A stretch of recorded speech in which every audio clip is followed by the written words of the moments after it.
ಕೊಪ್ಪಳದಲ್ಲಿ ಅನ್ನಭಾಗ್ಯದ ಅಕ್ಕಿ ವಿದೇಶಕ್ಕೆ ಸಾಗಾಣಿಕೆ ಕೇಸ್ಗೆ ಸಂಬಂಧಪಟ್ಟಂತೆ 1 ತಿಂಗಳಿನಲ್ಲಿ 6 ಕಡೆ ಆಹಾರ ಇಲಾಖೆಯ ಅಧಿಕಾರಿಗಳು ದಾಳಿ ನಡೆಸಿದ್ದಾರೆ. 2 ಪ್ರಕರಣ ಸೇರಿದಂತೆ ಈ ವರ್ಷ ಬರೋಬ್ಬರಿ 16 ಕೇಸ್ ದಾಖಲಾಗಿದೆ. ಆಹಾರ ಇಲಾಖೆಯ ಉಪನಿರ್ದೇಶಕ ಸಿದ್ದರಾಮೇಶ್ವರ ಈ ರೀತಿಯಾದಂತಹ ಹೇಳಿಕೆ ಕೊಟ್ಟಿದ್ದಾರೆ. ಕಾಳಸಂತೆಯಲ್ಲಿ ಅಕ್ಕಿ ಸಾಗಾಣಿಕೆಯಲ್ಲಿ ಭಾಗಿಯಾದರೆ ಕ್ರಮವನ್ನು ತೆಗೆದುಕೊಳ್ಳಲಾಗುತ್ತೆ ಅಂತ ಹೇಳಿದ್ದಾರೆ. ಪದೇ ಪದೇ ಕಳ್ಳ ಸಾಗಾಣಿಕೆಯಿಂದ ಅಧಿಕಾರಿಗಳು ಎಚ್ಚೆತ್ತುಕೊಂಡಿದ್ದಾರೆ. ಅನ್ನಭಾಗ್ಯ ಅಕ್ಕಿ ಸಾಗಾಟವನ್ನು ಅಧಿಕಾರಿಗಳು ತಡೆಹಿಡಿದಿದ್ದಾರೆ. ಈ ತಿಂಗಳು 2 ಪ್ರಕರಣ ಸೇರಿದಂತೆ ಈ ವರ್ಷ 16 ಕೇಸ್ ದಾಖಲಾಗಿದೆ. ಅಪರ ಜಿಲ್ಲಾಧಿಕಾರಿ ಹಾಗೂ ಆಹಾರ ಇಲಾಖೆಯ ಉಪನಿರ್ದೇಶಕ ಸಿದ್ದರಾಮೇಶ್ವರ ಹೇಳಿಕೆ ಕೊಟ್ಟಿದ್ದಾರೆ.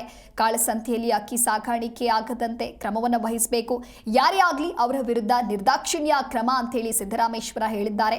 ಕೊಪ್ಪಳ ಜಿಲ್ಲೆಯ ಆಹಾರ ಮತ್ತು ನಾಗರಿಕ ಸರಬರಾಜು ಇಲಾಖೆಯ ಪ್ರಭಾರಿಯಾಗಿರುವಂತಹ ಸಿದ್ದರಾಮೇಶ್ವರ ಆಹಾರ ಇಲಾಖೆಯ ಉಪನಿರ್ದೇಶಕರು ಈ ರೀತಿಯಾದಂತಹ ಹೇಳಿಕೆಯನ್ನ ಕೊಟ್ಟಿದ್ದಾರೆ.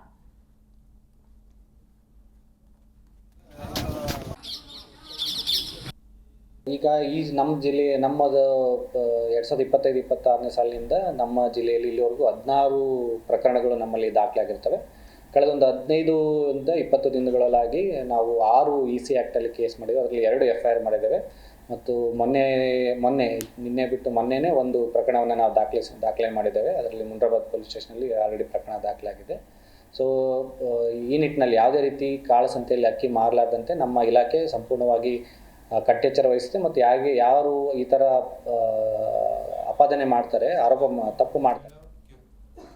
ಈ ಕುರಿತಂತೆ ಮತ್ತಷ್ಟು ಮಾಹಿತಿಯನ್ನ ನೀಡಲಿದ್ದಾರೆ ನಮ್ಮ ಪ್ರತಿನಿಧಿ ಬಸವರಾಜ್ ದೂರವಾಣಿ ಸಂಪರ್ಕದಲ್ಲಿ. ಬಸವರಾಜ್, ಇನ್ನು ಕೊಪ್ಪಳದಲ್ಲಿ ಅನ್ನಭಾಗ್ಯ ಅಕ್ಕಿ ವಿದೇಶಕ್ಕೆ ಸಾಗಾಣಿಕೆ ಕೇಸ್ಗೆ ಸಂಬಂಧಪಟ್ಟಂತೆ ಆಹಾರ ಇಲಾಖೆ ಉಪನಿರ್ದೇಶಕ ಸಿದ್ದರಾಮೇಶ್ವರ್ ಕೂಡ ಮಾತನಾಡ್ತಾ ಇದ್ರು. ಒಟ್ಟಾರೆಯಾಗಿ ಈ ಬಾರಿ ಎಷ್ಟು ಕೇಸ್ ದಾಖಲಾಗಿದೆ ಅಂತ ಹೇಳಿ, ಜೊತೆಗೆ ಎಲ್ಲೆಲ್ಲಿ ಅಧಿಕಾರಿಗಳು ದಾಳಿಯನ್ನ ನಡೆಸಿದ್ರು, ಈ ಕುರಿತಂತೆ ಡೀಟೇಲ್ಸ್ ಕೊಡ್ತಾ ಹೋಗೋದಾದ್ರೆ.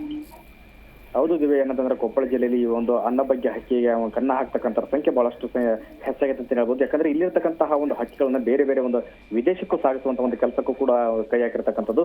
ಇದು ನಿತ್ಯ ನಿರಂತರವಾಗಿ ಇದು ನಡೀತಾ ಇದ್ರು ಕೂಡ ಅಧಿಕಾರಿಗಳಿಗೆ ಕೆಲವೊಂದು ಅಧಿಕಾರಿಗಳು ಕೂಡ ಗೊತ್ತಿಲ್ಲದೆ ಇರತ್ರ ಜಾಣ ಕುರುಡುತನ ತೋರ್ತಕ್ಕಂಥ ನಿರ್ಲಕ್ಷ್ಯ ಕೂಡ ಮಾಡ್ತಿದ್ರು ಅಂತ ಹೇಳ್ಬೋದು. ಯಾಕಂತಂದ್ರೆ ಇಲ್ಲಿ ಒಂದು ಕಾಳಸಂತೆಯಲ್ಲಿ ಮಾರಾಟ ಮಾಡ್ತಕ್ಕಂತಹ ದಂಧೆಕೋರರ ಜೊತೆ ಕೂಡ ಕೆಲವೊಂದಿಷ್ಟು ಅಧಿಕಾರಿಗಳು ಕೈ ಜೋಡಿಸಿದ್ದಾರೆ ಅನ್ನುವಂಥ ಒಂದು ಆರೋಪ ಕೂಡ ಈಗ ಕೇಳಿ ಬರ್ತಕ್ಕಂಥದ್ದು. ಯಾಕಂತಂದ್ರೆ ಇವತ್ತು ಸರ್ಕಾರಿ ಗೋಡನ್ನಲ್ಲಿ ಈ ರೀತಿ ಒಂದು ಬಡವರಿಗೆ ಸಲ್ಲಬೇಕಾಗಿರ್ತಕ್ಕಂತಹ ಪಡಿತರ ಅಕ್ಕಿ ಕಾಳಸಂತೆಗೆ ಹೋಗ್ತಾವಂದ್ರಪ್ಪ ಅಂದ್ರೆ ಇಲ್ಲಿ ಅಧಿಕಾರಿಗಳ ಕೈವಡಿಯಲ್ಲದೆ ಯಾರೊಬ್ರು ಕೂಡ ಈ ತರ ಮಾಡೋದಲ್ಲ. ಇಂಥ ಒಂದು ಅಧಿಕಾರಿಗಳಿಗೂ ಮತ್ತು ಯಾರು ದಂಧೆಯಲ್ಲಿ ಭಾಗಿಯಾಗ್ತಾರೋ ಅಂತವ್ರಿಗೆ ಮಟ್ಟ ಹಾಕೋದಕ್ಕೋಸ್ಕರ ಈಗ ಅಪರ ಜಿಲ್ಲಾಧಿಕಾರಿ ಮತ್ತು ಫುಡ್ ಡಿಡಿ ಪ್ರಭಾರಿ ಆಗಿರತಕ್ಕಂತಹ ಸಿದ್ದರಾಮೇಶ್ವರ ಕೂಡ ಈಗಾಗಲೇ ಒಂದು ದಾಳಿ ನಡೆಸುವಂತ ಕೆಲಸ ಕೂಡ ಮಾಡ್ತಾರೆ.